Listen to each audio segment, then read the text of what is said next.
이미 날이 저물었습니다. 이날은 준비하는 날, 곧 안식일 바로 전날이었습니다.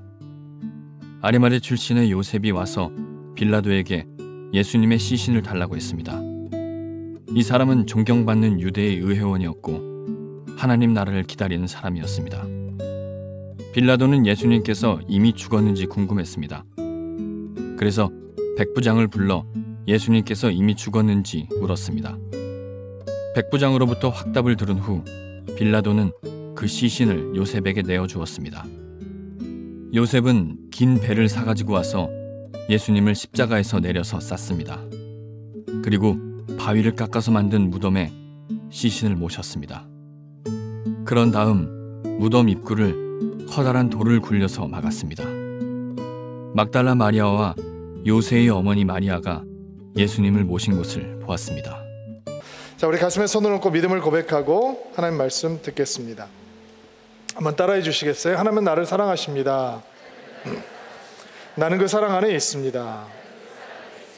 하나님은 오늘 나에게 말씀하실 것입니다. 그 말씀에 능력이 있습니다. 그 말씀에 생명이 있습니다. 나의 마음을 하나님께 열겠습니다. 나의 생각을 예수님께 집중하겠습니다. 들은 만큼 변합니다. 들은 만큼 행복해집니다. 예수 그리스도의 십자가 사건은 예수님을 따르고 있는 사람들, 예수님을 추종하고 있던 사람들의 실제 진짜 영적인 정체를 그대로 드러내주는 사건이었습니다.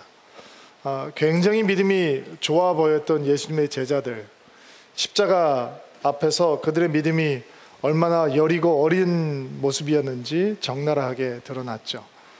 그들이 가지고 있는 믿음은 십자가의 두려움을 이기기에 부족했습니다. 그들이 주님을 향해서 가지고 있던 사랑도 십자가의 공포를 감당하기에는 너무 부족했던 사랑이었습니다. 그들은 뜨겁게 헌신되어 있는 것처럼 보였지만 십자가 앞에서 그들의 헌신은 별것이 아니었다라고 하는 실체가 그대로 다 드러났습니다.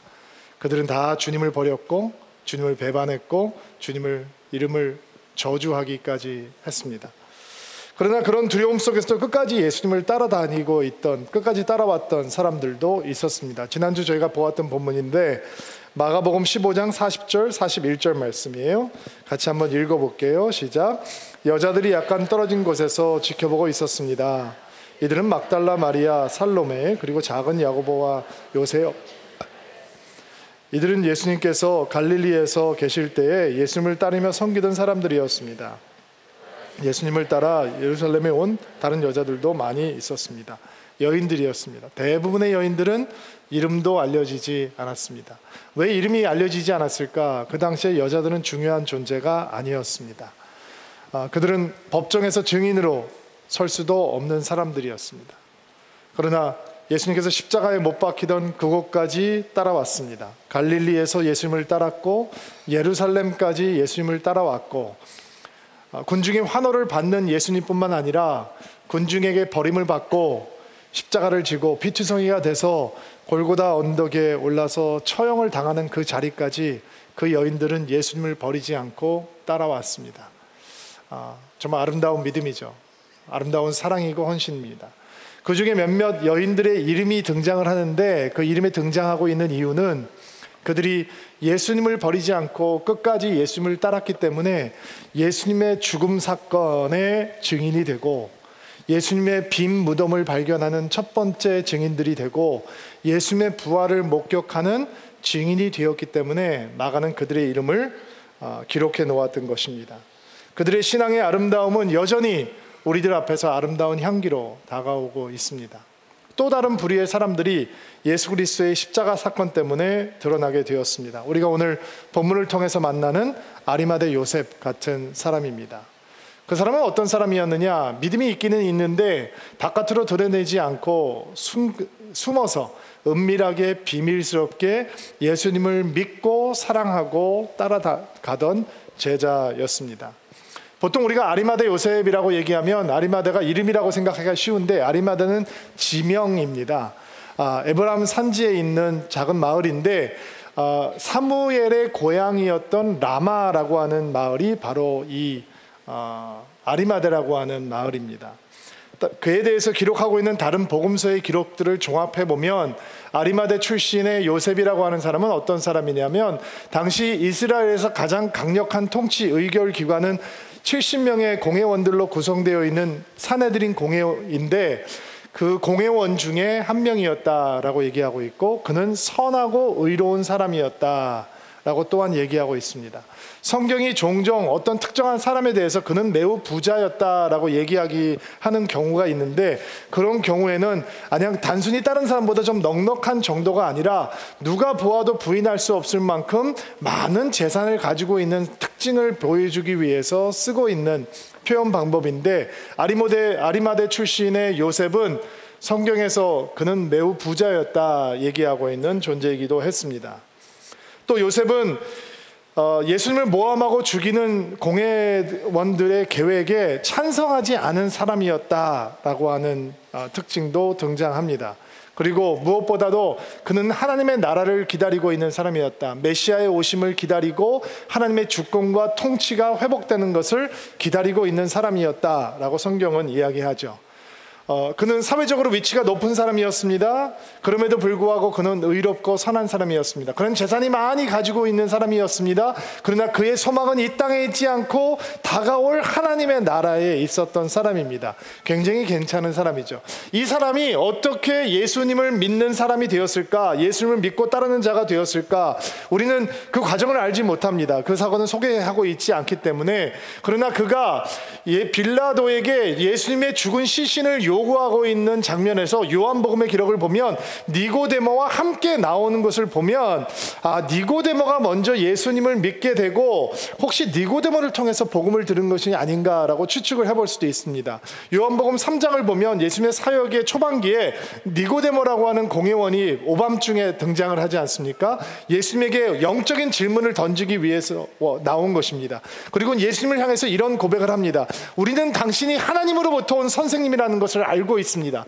만약에 당신이 하나님으로부터 온 분이 아니라면 당신이 행하고 있는 이 모든 일들, 기적과 능력과 이사의 사건들이 일어날 수 없을 것입니다. 그러므로 당신은 하나님께로부터 온 선생님입니다. 그리고 그는 영생에 대해서 배우기를 원했습니다. 예수님께서는 그런 니고데모에게 네가 사람들의 선생이면서 어떻게 영생을 얻는지 모르는 것이냐? 거듭나야지 얻는 거지. 다시 태어나야 되는 것이다. 그리고 그 말을 이해하지 못했던 니고데모에게 예수님께서는 친절하게 설명을 해주시죠. 우리가 너무 잘 알고 있는 요한복음 3장 16절 말씀, 오직 우리가 구원에 대해서 얘기할 때 하나님이 세상을 이처럼 사랑하사 독생자를 주셨으니 누구든지 그를 믿는 자는 이 영생을 얻게 된다고 하는 말씀이 바로 니고데모에게 예수님께서 영생을 설명하기 위해서 주셨던 말씀이기도 합니다. 우리는 아리마대 요셉이 어떻게 예수님을 믿고 따르게 되었는지 알 수는 없지만 그의 믿음의 특징에 대해서는 알 수 있습니다. 그의 믿음의 특징은 그는 숨어있는 믿음이요, 은밀한 믿음이요, 비밀스러운 믿음을 가지고 있었다라는 것이죠. 그러면 우리는 이런 질문을 던져보아야 되죠. 왜 이렇게 힘이 있고 덕망이 있는 사람이 숨어서 은밀하게 비밀스럽게 예수를 따라갈 수밖에 없었을까? 그 이유 또한 성경이 설명하고 있습니다. 요한복음 19장 38절 말씀인데요. 한번 읽어주세요. 시작. 일이 일어난 후에 요셉이 빌라도에게 자신의 시신을 가져가겠다고 요청하였습니다. 요셉은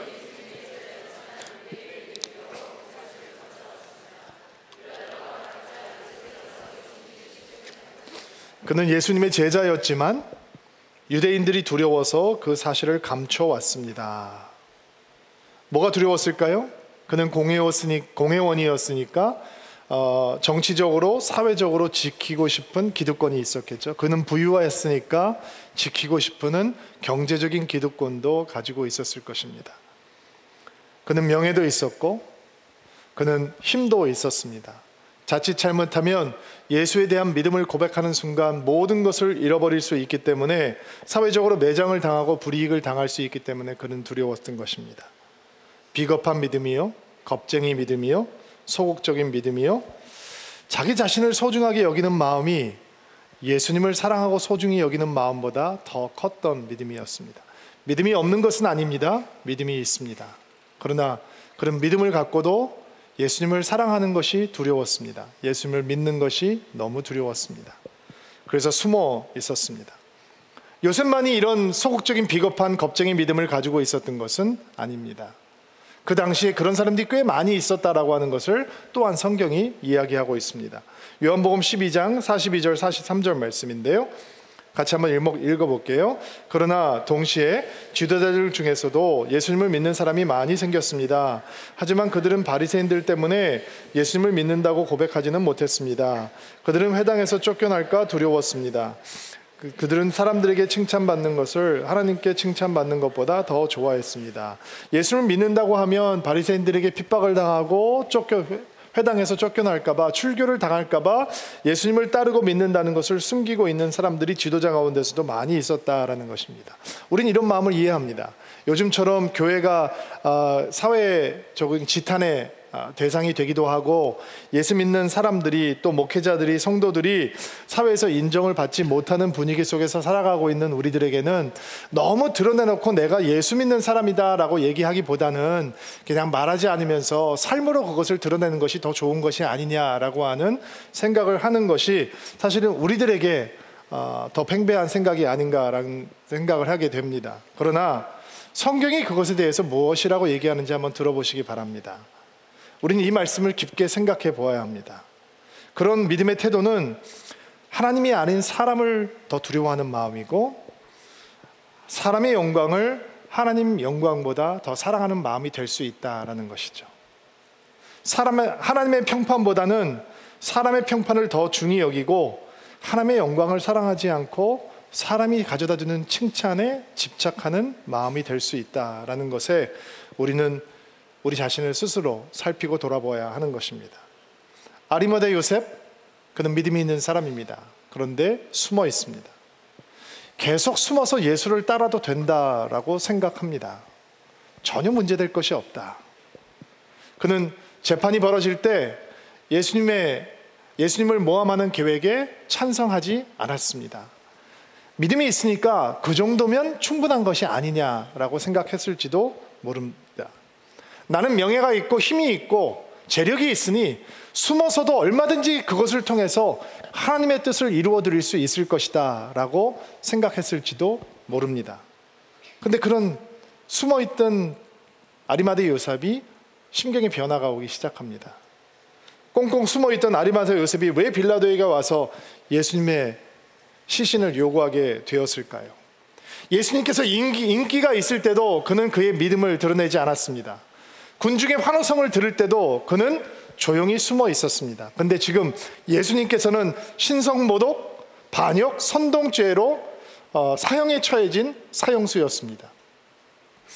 로마 총독도 예수님을 주목하고 있고, 특별히 종교 지도자들은, 유대의 지도자들은 예수님께서 부활하신다라고 하는 예언을 한 것을 알고 있기 때문에 예수님이 죽은 다음에 더 주목하고 있습니다.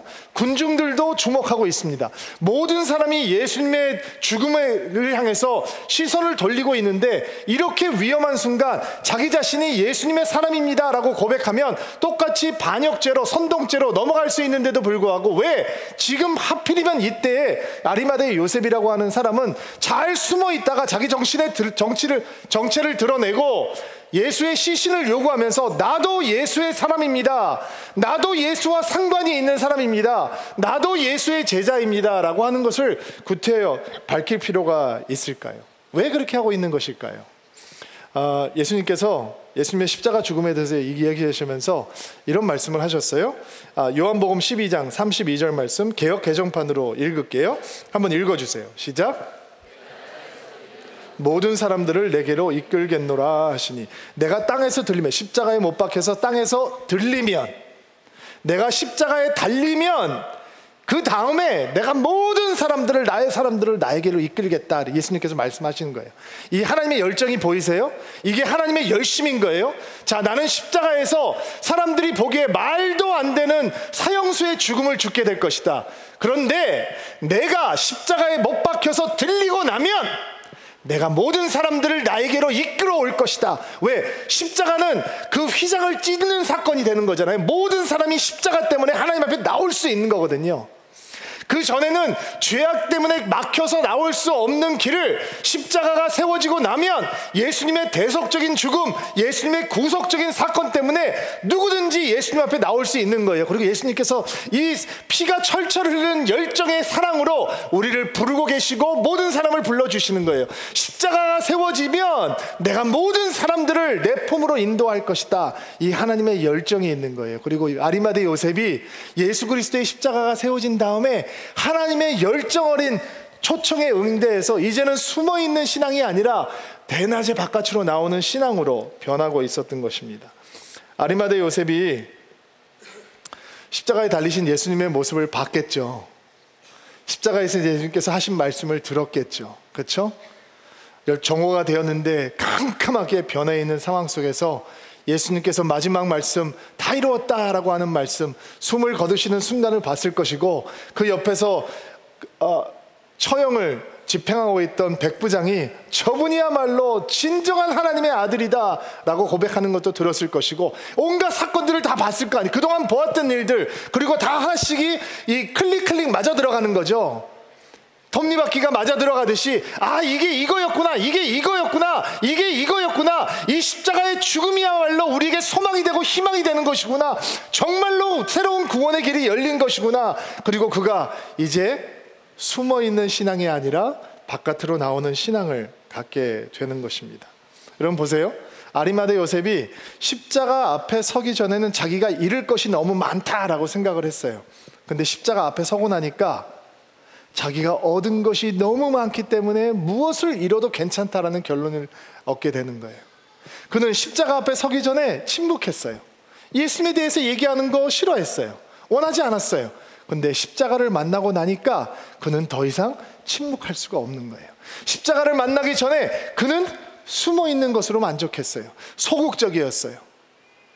근데 십자가를 지나고 나니까 그는 더 이상 소극적인 신앙을 가지고 없었어요. 숨어 있을 수가 없었어요. 그리고 담대해지기 시작했어요. 십자가가 모든 것을 바꿔버리는 거예요. 아멘으로 받으세요. 우리에게도 마찬가지예요. 교회 다니는 것이 우리의 모든 것을 바꾸는 것이 아니라 십자가, 예수 그리스도의 죽음이 우리의 삶의 모든 것을 변화시켜버리는 거죠. 우리가 그 십자가 죽음이 나를 위한 것이라는 것을 아는 순간, 믿는 순간, 깨닫는 순간, 붙드는 순간 우리는 이전과 같이 살 수가 없는 거예요. 아리마대 요셉이 얼마나 영향력이 있는 사람이었느냐. 여러분, 총독에게 시체를 달라라고 하는데 주잖아요.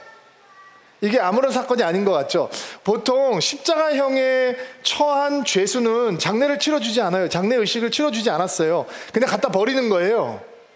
그럼 들짐승들이, 새들이 그 시체를 먹는 건데, 아리마대 요셉이 나가서 예수가 죽었다라고 하는 것을 알리고 시신을 달라라고 얘기하니까 빌라도가 깜짝 놀란단 말이에요. 벌써 죽었나?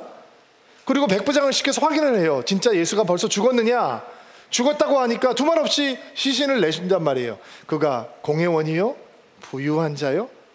영향력이 있는 리더이기 때문에, 덕망 있는 자였기 때문에 빌라도 같은 로마의 총독도 그렇게 잔인하고 치졸한 사람인데도 불구하고 그가 요구하고 있는 아리마대 요셉의 요구를 거절하지 못했다라고 하는 것도 기가 막힌 하나님의 섭리요 은혜였던 것이죠. 43절 말씀 다시 한번 보실래요? 43절 말씀 한번 읽어주세요. 시작. 아리마대 출신의 요셉이 와서 빌라도에게 예수님의 시신을 달라고 했습니다.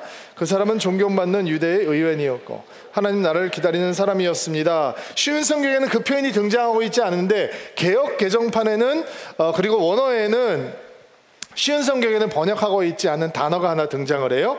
43절 개역 개정판으로 올려줘 보세요. 아리마대 사람 요셉이 와서, 그 다음에 뭐라고 나와 있어요? 다시 당돌이. 원어를 보면, 영어 성경을 보면 담대하게 라고 표현이 되어 있고요, 헬라어 원어 성경을 보면 용기를 내요 이런 표현이에요.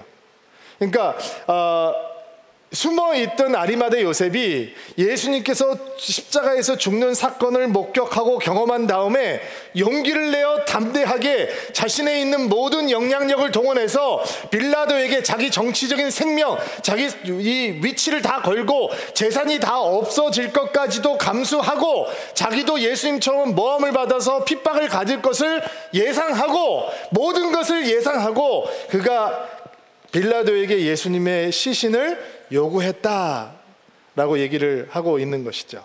그리고 이 행동은 아리마대 요셉이 예수님을 믿는 사람이라는 것, 예수님을 따르는 제자라고 하는 것을 단번에 다 모든 사람들에게 알게 해 주었을 거예요. 그럼에도 불구하고 그는 담대하게 예수의 제자로서 예수를 위해서 그분의 장례 예식을 치르는 것을 기꺼이 감당하게 되는 것입니다. 그동안 숨어있는 믿음을 가지고 있었던 아리마대 요셉이 우리에게 경계의 대상이라면, 이렇게 빌라도에게 나와서 자기의 믿음을 공개적으로 고백하고 있는 아리마대 요셉의 신앙은 지금부터 우리에게 교훈의 대상이요 가르침과 안내의 대상이 되어줍니다. 여러분, 믿음은 공개적으로 드러나야 될 때를 반드시 만나게 되어 있습니다. 일단 아멘으로 받으시기 바랍니다. 여러분이 아무리 숨기고 살고 싶어도 우리가 예수님을 믿는 믿음을 가진 사람이라면 삶을 살아갈 때 공개적으로 우리의 믿음을 드러내야 될 때를 반드시 만나게 될 때가 있고, 그리고 믿음은 숨기지 않고 공개적으로 드러낼 때 그때야말로 능력이 되고 파워가 되고 축복이 되는 것입니다. 아멘. 다시, 믿음은 감추지 않고 드러낼 때 그게 능력이 되고 파워가 되고 축복이 되는 것입니다. 꼭 그렇게 드러내는 것만이 믿음이고 사랑이고 축복인가? 드러내는 것이 축복입니다. 우리가 믿음의 사람이라는 것을 드러내면 그렇게 살아가야 한다라고 하는 부담이 생기잖아요. 그렇잖아요. 그래서 우리가 꺼리고 주저하는 거잖아요. 그게 거룩한 부담감이죠. 근데 그 거룩한 부담감이 우리에게 축복이에요. 우리가 믿음의 사람인 것을 밝히면 우리는 어떤 상황이든 어떤 자리에든 믿음대로 살아갈 수밖에 없는 거룩한 부담감 속에 사로잡힌단 말이에요. 옛날에 아주 오래전에 저희 집에 도둑이 들었어요. 도둑이 들었는데 이렇게 보니까 유리창이 깨져 있는데 문을 바깥에서 열 수가 없고 저한테 도둑이 들었더라고요. 그래서 경찰에 신고를 했어요. 경찰이 순찰차가 왔어요. 그래서 상황을 설명하고 안에 도둑이 있을지도 모르니까 경찰 아저씨께서 들어가셔서, 저희 집이 1층인데 1층에 들어가셔서 그 안에 도둑이 없는 것을 확인하고 문을 열어주십시오, 이렇게 부탁을 드렸어요. 그러니까 경찰 아저씨 두 분이 오셨는데 저한테 그러는 거예요. 어휴, 저희 못 들어간다고. 도둑이 있으면 어떡하냐고, 안에 못 들어간다는 거예요. 전 너무 깜짝 놀랐어요. 아니, serve and protect, 이게 시민을 보호해야 되는 입장을 가진 그 경찰이 못 들어간다 그래서, 제가 애들이 두 딸이 어렸을 때니까, 그럼 내가 들어갈 테니까 곤봉을 빌려달라고 그랬어요. 그러면 시민이 들어간다 그러면 자기가 알아서 들어가 줘야 되는데 저한테 곤봉을 주는 거예요. 그래서 제가 기도하고 제 집에 들어갔어요. 그랬더니 뭐 다 끄집어 내놓고 난리를 쳐놓고 나갔더라고요. 그리고 문 안에서 문을 열어서 이제 저희 집 식구를 드렸어요. 근데 아마 신고를 하면 떠나기 전에 조서를 꾸며야 되는 모양이에요. 그러니까 도둑 맞은 것도 언짢은데 신고를 했는데 들어가서 도둑이 있는지 없는지 확인을 안 해준 것도 기분이 나쁘고, 곤봉을 달라고 그랬는데 나보고 혼자 들어가라고 곤봉을 준 그 아저씨들은 더욱더 괘씸하고, 들어갔는데 조서를 쓰는데 이렇게 물어보잖아요. 이름, 누구누구, 생년월일, 주소 쓰잖아요. 그 다음에 직업. 제가 그때까지 말이 고왔겠어요? 곱지 않았겠죠. 이름 그냥 주민등록증 던져주고 그냥 알아서 쓰세요 라고 얘기했는데, 직업, 난 직업 물어볼 때가 제일 싫어. 목사입니다. 그 다음부터 제 표정과 어투가 달라지는 거죠. 목사입니다. 그리고 어느 교회, 아니 어느 교회인지 왜 물어봐요? 그리고 제가 있던 교회를 얘기했어요. 그러니까 내가 아는 누구도 그 교회에 있고 자기도 어느 교회 집사고, 그 다음부터는 조서 쓰는데 이제 무슨 교회에서 성경 공부하는 모임의 분위기가 되는 거죠. 여러분 그렇지 않나요? 내가 목사인 것을 드러내고, 내가 장로라고 하는 것을 드러내고, 내가 예수를 믿는 사람이라고 하는 드러내는 들은 순간 우리는 그렇게 살아가야 된다라고 하는, 그렇게 행동해야 된다라고 하는 거룩한 부담감에 사로잡히게 되는 거죠. 그게 축복인 거예요. 드러내는 게 은혜인 거예요. 여러분, 우리 안에 여러 마음이 있어요. 첫째로는 신앙대로 살고 싶은 마음이 있어요. 그렇죠? 또 우리 마음에 어떤 마음이 있냐면 신앙대로 살지 못하기 때문에 주님 앞에 죄송스러운 마음이 있어요. 또 어떤 마음이 있냐, 신앙대로 살아야 되는 건 아는데 신앙대로 살면 불편하니까, 신앙대로 살면 재미없으니까, 손해보니까 신앙대로 살고 싶지 않은 어두운 마음도 있어요. 맞나요? 아닌 것처럼 앉아 계시지만 있다는 거 다 알아요. 그럼 어떤 마음이 이기느냐? 힘을 실어주는 마음이 이기는 거죠. 그러니까 우리는 어떤 마음에 힘을 실어줘야 되느냐? 우리가 믿음의 사람으로 살아가야 된다고 하는 그 마음에 늘 힘을 실어줘야 되는 거예요. 어떻게 힘을 실어주느냐? 내가 그냥 교회를 다니는 철치맨이 아니라 예수를 믿고 예수를 사랑하고 예수의 뜻대로 살아가기를 원하는 믿음의 사람이라고 하는 것을 가는 곳마다 순간마다 고백하는 것이 우리가 믿음대로 살아가는 것에 힘을 실어주는 거예요. 안수집사 교회에서 안수집사 훈련을 하는데 임직을 받는 분이 계셨어요. 나이가 많으신 분이에요. 느지막히 평생 교회를 다니신 분이에요. 근데 건성건성 다녔대요.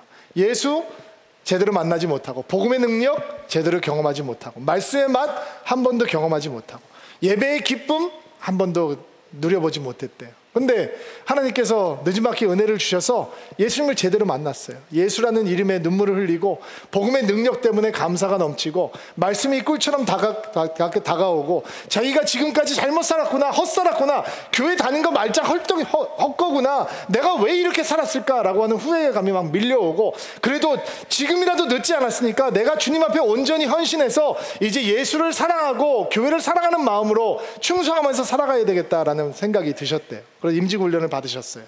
열심히 하셨어요.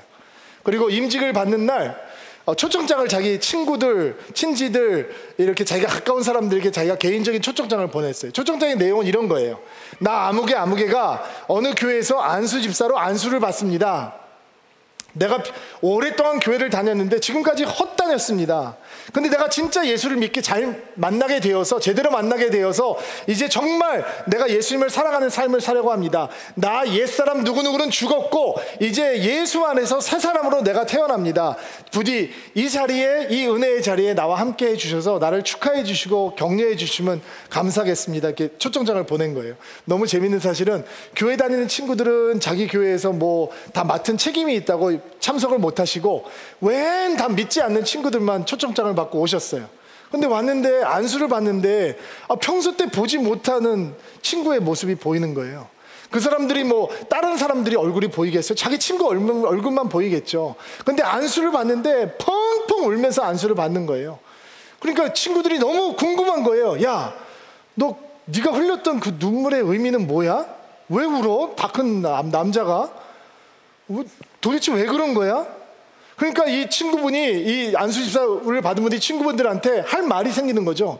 내가 그동안 예수님을 사랑하지 못했는데 진짜 예수님을 사랑하게 됐어. 예수님을 만났어. 내가 그분을 향해서 헌신해서 산다는 걸 생각하니까 감동이 돼서 견딜 수가 없어. 그리고 지나간 세월이 너무 아까워서 주님 앞에 죄송스러운 마음이 들어. 내가 너희들하고 수십 년 친구를 하면서 한 번도 예수에 대해서 얘기를 해준 적이 없잖아. 너무 미안해. 내가 이제 너희들을 만날 때마다 얘기하려고, 너희들에게 내가 만난 예수님에 대해서 설명해 주려고 막 이런 대화가 오가기 시작하는 거예요. 드러내는 것이 언제나 축복이에요. 감춰놓으면 제대로 믿을 것 같죠? 그렇지 않아요. 여러분, 드러내는 것을 두려워하는 마음에는 내가 믿음이 부족한데 이런 마음이 있는 게 아니에요. 드러내는 것을 이 망설이는 마음에는 내가 믿음대로 살 수 있는 능력이 없는데 이런 마음 때문도 아니에요. 드러내기를 주저하는 마음은 믿음대로 살려고 하는 헌신과 사랑이 부족하기 때문에 생기는 마음인 거예요. 정말로 우리가 주님을 사랑하고 믿기를 소망한다면 우리는 드러내기를 주저하지 않을 거예요. 가끔씩 어느 식당, 어떤 집에 가보면 대문 바깥에 부적이 붙어있는 집들이 있잖아요. 주저함이 없어요. 그들이 어떤 신앙을 가지고 있고 믿음을 가지고 있는지 부끄러움이 없어요. 어떤 사람은 만나면 그가 만났던 용한 점집 얘기를 해요. 부끄러움이 없어요. 밝히기를 망설이지 않아요. 요즘은 자신의 성적인 정체성을 숨기지 않고 커밍아웃 하는 거에 대해서 주저하지 않아요. 우리 사회는 그런 사람들을 향해서 용기 있다고 박수를 쳐줘요. 근데 믿음의 사람들은 자기의 믿음을 당당하게 고백하고 밝히는 일을 주저해요. 그래서 아리마대 요셉의 이야기가 우리 믿음의 사람들에게 큰 도전이 되는 것입니다. 여러분, 믿음은 드러날 때 진짜가 되는 것입니다. 일부러 자신의 믿음을 말하지 않고 사시는 분들이 있다면 다시 한번 생각해 보시기 바랍니다. 드러내는 것이 능력이고 드러내는 것이 파워고, 드러내지 않는 신앙은 이상하게 성장하지 않습니다. 영향력도 없습니다. 기쁨도 헌신도 능력도 체험하지 못합니다. 드러내면 믿음대로 살고자 하는 새로운 열정과 헌신이 뜨거워지고, 드러내면 책임지고 싶은 성숙함이 따라오게 되어 있습니다. 월드컵이 진행 중입니다. 어저께 보셨나요? 오늘 아침 일부 예배 때 사람들이 많이 안 나올 줄 알았는데 그래도 많이 나오셨더라고요. 이런 말이 있잖아요. 한국 대통령 자리보다 한국 국가대표 축구팀 감독이 더 어려운 자리다. 다른 국가대표들은 그렇게 스트레스 안 받는데 대한민국 축구대표팀의 일원들이 받는 스트레스는 진짜 다른 것과 비교할 수만큼 버겁다, 이런 얘기들이 있어요. 근데 여러분 혹시 아시나요? 우리 국가대표팀 선수들 중에 예수 믿는 사람들이 많이 있습니다. 아세요? 매일 모여서 기도한다고 합니다. 예배하고 주의 이름을 부르고. 사람들은 함부로 댓글을 달고 자기 마음대로 떠들겠지만 그들은 예수의 이름을 부르면서 하나님께 힘을 달라고 기도하고 감당할 수 있게 주의 이름을 부르짖습니다. 여러분, 피파 랭킹에 우리가 몇입니까? 우리와 함께 속해 있는 팀들이 다 우리보다 잘하는 팀입니다. 기자들이 회개해야 됩니다. 전술이 아무리 좋아도 그 팀들이 우리보다 센 팀들입니다. 그리고 지고 싶은 선수가 어디 있습니까? 토할 만큼 뛰어도 안 되니까 못 이기는 거죠. 근데 그들이 주님의 이름을 부르면서 예배하고 기도합니다. 그리고 경기 전에 기도합니다. 경기 끝난 다음에 졌는데도 불구하고 그라운드에서 엎드려서 기도합니다. 그렇게 밝힐 필요가 있냐? 드러낼 필요가 있냐? 졌는데, 플레이 잘 못했는데.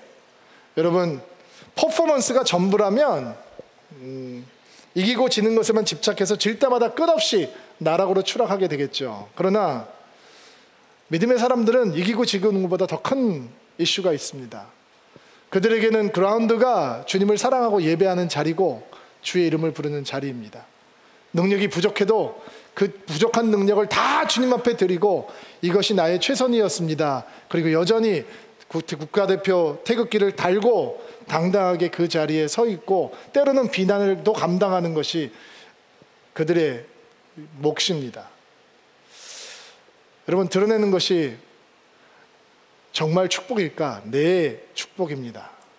제가 오함주까지 축구를 보다가 이렇게 추임새를 넣고 보다가 경기가 끝난 다음에 그 가운데에 엎드려서 기도하고 있는 한 선수의 모습을 보면서 회개했습니다. 저들의 예배를 향해서 내가 박수치고 중보하지 못했던 것이 너무 답답합니다. 그게 축구라고만 생각했던 목사의 모습이 너무 부끄럽습니다.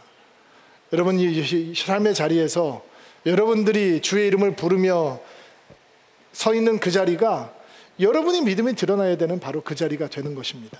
잘 못하면 어떡하냐고요? 괜찮습니다.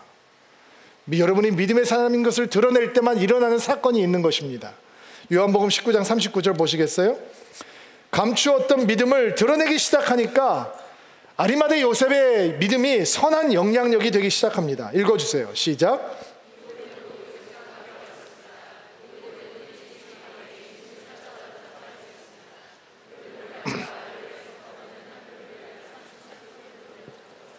니고데모는 밤중 교인입니다. 오밤중에만 예수님을 만나러 나오는 사람들. 대낮에 나오면 너무 드러나니까 밤중에 스파이처럼 몰래 접선을 하듯이 예수님을 찾았던 사람입니다. 근데 아리마대 요셉이 드러내기를 결단하니까 함께 드러내기를 결단하는 사람이 생기는 겁니다. 할렐루야. 이게 선한 영향력이죠. 내가 예수 믿는다라고 고백하는 것이 주저했는데 내가 예수 믿는다라고 고백하는 것을 말하기를 작정하니까 그 또 동일하게 주님을 향해서 신앙을 고백하고 나오는 사람이 있는 것입니다. 33kg의 향료를 가지고 왔다. 우리는 이런 의미가 뭔지 모르잖아요. 귀족들, 왕족들을 장례 치를 때 쓰는 향료의 분량이라고 합니다. 그는 왕을 장례 치르듯이 당당하게 주의 시신을 받아서 장례 예식을 진행을 하고 예수님을 장례 치르기를 원했다라는 것입니다. 드러내는 믿음에는 이렇게 전염성이 있습니다. 1999년 4월 20일 미국 콜로라도 주에 있는 컬럼바인 고등학교에서 총기 낭사 사건이 있었죠. 여러분들 기억하실 것입니다. 사건이 끝난 다음에 충격적인 총기 사건 속에 두 소녀의 이야기들이 전해지면서 미국 사람들이 감동을 얻고 각성운동이 일어섰습니다. 먼저 알려진 이야기는 레이첼 스콧이라고 하는 17세 소녀의 이야기입니다. 저 아이입니다. 총기를 난사한 총알에 맞아서 벌써 여러 번 총을 맞아서 부상을 당해서 땅을 기면서 안전한 곳으로 피신을 하기 위해서 기어가고 있을 때 총기를 난사하고 있던 범인들이 와서 저 레이첼이라고 하는 아이에게 이렇게 얘기했다고 합니다. 네가 믿는 하나님은 어디 있냐? 너 이래도 하나님은 믿겠어? 너 이래도 하나님은 믿어? 라고 조롱을 했다고 합니다. 그때 죽음 앞에 서 있던 저 레이첼이라고 하는 소녀가 You know I do. 내가 하나님을 믿는다는 것을 너도 알잖아 라고 고백했다고 합니다. 그리고 그 소리를 듣고 총기를 다시 발사한 범인들의 때문에 그 자리에서 저 아이는 직사하게 됩니다.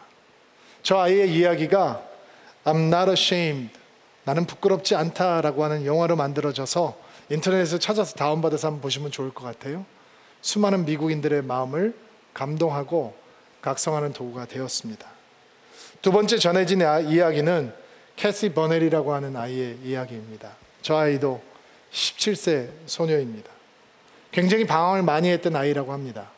근데 교회 청소년 수련회에 갔다가 예수님을 인격적으로 만나고 신앙을 제대로 찾았다고 하죠. 총기를 낭사하던 범인들이 아이들을 몰아넣고 한 명씩 너 하나님 믿냐? 라고 물어보고 안 믿는다라고 하는 애들을 풀어주고 있었다고 합니다. 그리고 저 아이의 차례가 되었습니다.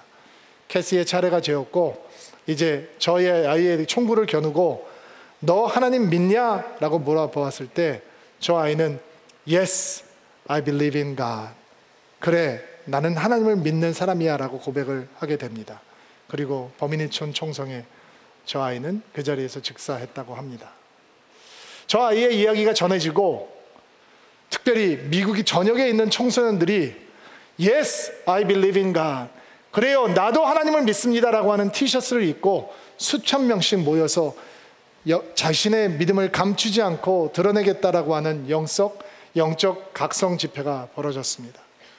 이 17세 소녀의 죽음이 미국 교회를 깨우고 미국 성도들을 깨우는 각성의 영적인 영향력이 되었습니다. 여러분의 믿음과 저의 믿음이 숨어 있을 때는 영향력이 될 수가 없는 것입니다.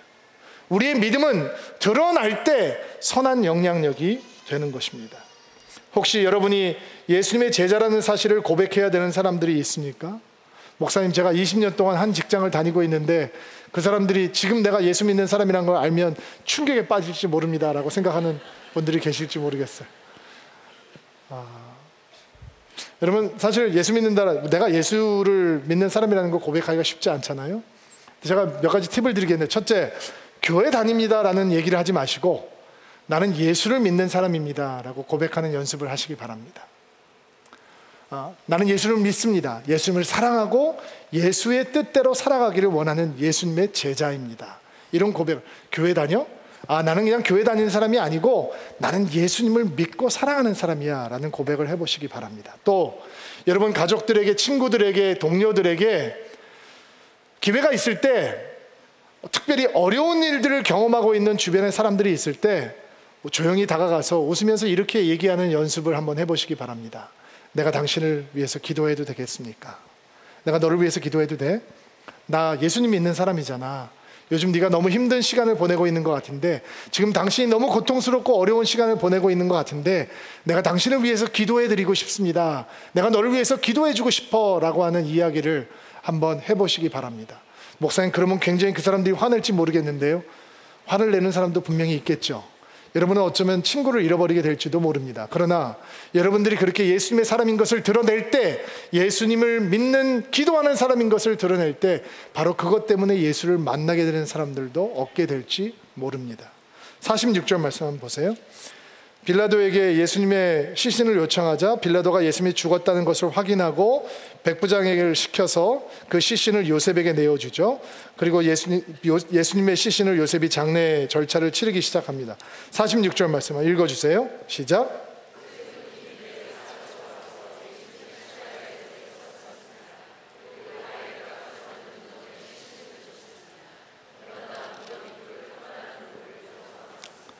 예수님의 시신을 향료를 발라서 잘 세마포로 쌓아서 바위를 깎아서 만든 무덤 안에 예수님의 시신을 넣어 두었다. 그리고 돌로 그것을 막았다라고 얘기합니다. 누구의 무덤이었을까? 마태복음 27장 60절을 보세요. 그리고 바위를 뚫어 만든 자신의 새 무덤에 라고 나오죠. 누구의 무덤이에요? 아리마대 요셉이 자기를 위해서 준비해 놓은 새 무덤에 예수님의 시신을 보관해 두었다라고 얘기합니다. 별 의미가 없어 보이나요? 저는 이번 주에 이 말씀을 계속 묵상하면서 사실은 저에게 가장 큰 충격이고 도전으로 다가왔던 부분은 이 부분입니다. 무덤까지 주님 앞에 쓰임받을 수 있는 거구나. 그게 소중했으면 소중했은 대로, 별게 아니면 별게 아닌 대로. 아리마대 요셉은 공회원이었으니까 재판 과정을 다 목격했을 것이고 예수님께서 결국 사형을 당하실 수밖에 없을 것이다 라고 추측할 수 있었겠죠. 그렇다면 그는 부자였으니까 돈을 지불하고 누군가의 무덤을 사서 예수님을 충분히 준비해 드릴 수 있었을 것입니다. 그런데 아리마대 요셉은 자기가 스스로를 위해서 준비했던 무덤까지 주님 앞에 드립니다. 그리고 저는 이런 질문을 스스로에게 던지게 됐습니다. 무덤까지 주님 앞에 드리는 신앙은 어떤 신앙일까? 내 무덤까지 주님께서 쓰게 하기에 원하는 신앙은, 사랑은 어떤 신앙일까? 또 이렇게 생각해 보았습니다. 무덤까지 드렸다면 다 드린 거 아닐까? 끝까지 드린 거 아닐까? 온전하게 모든 것을 다 주님을 위해서 다 쓰셔도 좋습니다 라고 헌신하는 것이 아닐까? 여러분, 사랑을 숨길 수 있습니까? 믿음을 숨길 수 있습니까? 없습니다. 요셉이 그동안 믿음을 숨기는 것처럼 살아왔던 것, 그가 가지고 있는 주님을 향한 사랑을 숨기는 것처럼 살아왔던 것은 진짜 믿음이 아니었습니다. 진짜 사랑이 아니었습니다. 근데 십자가 앞에서 그 믿음이 진짜 믿음이 되고, 십자가 앞에서 그 사랑이 진짜 사랑이 된 다음에 예수께서 예고하신 대로 예수님의 십자가가 높이 들리고 나면 나의 모든 사람들을 내게로 이끌어올 것이다 라고 하신 말씀이 온전히 이루어지고 나니까 십자가 앞에서 아리마대 요셉은 무덤까지 드리고 싶은 겁니다.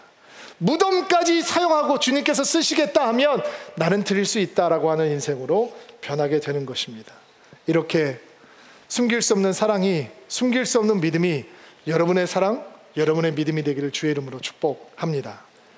드러내는 믿음이 능력이 됩니다. 드러내는 믿음이 축복이 됩니다. 드러내는 믿음이 선한 영향력이 되는 것입니다. 여러분의 믿음을 숨기지 않는 축복이 있게 되기를 바라고, 예수를 향한 사랑이 숨길 수 없는 사랑이 되어서 거룩한 영향력으로 여러분의 삶을 인도해 주기를 주의 이름으로 축복합니다. 자, 오랫동안 앉아 계셨는데 한번 일어나시겠어요? 자, 가슴에 손을 얹고 안수하시고 여러분을 위해서 축복하고 기도하겠습니다. 하나님, 다른 사람들과 상관없이 그냥 조용히 나만 잘 주님을 믿으면 된다고 생각했던 적이 있었습니다. 드러내놓고 나의 믿음을 이야기했다가 그렇게 살지 못하면 오히려 더 주님의 영광을 가릴 수 있기에 그냥 묵묵히 침묵했던 적도 있었던 것을 고백합니다. 그리고 아리마다의 요셉의 모습을 보며 우리의 마음을 주님 앞에 드립니다. 드러내는 것이 능력이고, 드러내는 것이 축복이고, 드러내는 것이 선한 영향력이 되게 도와 주옵소서. 무덤까지 주님을 위해서 쓰임받기 원하는 믿음, 숨길 수 없는 그 사랑, 아버지, 그 믿음과 사랑이 가슴에 손을 얹고 기도하고 있는 드림인 한 사람 한 사람들에게 주님께서 이번 주에 주시는 선물로 다가올 수 있도록 도와 주옵소서. 삶의 자리에서 우리의 믿음과 우리의 사랑을 주님 앞에 온전히 드리는 한 주가 될 수 있도록 축복하여 주옵소서. 예수님의 이름으로 기도하옵나이다.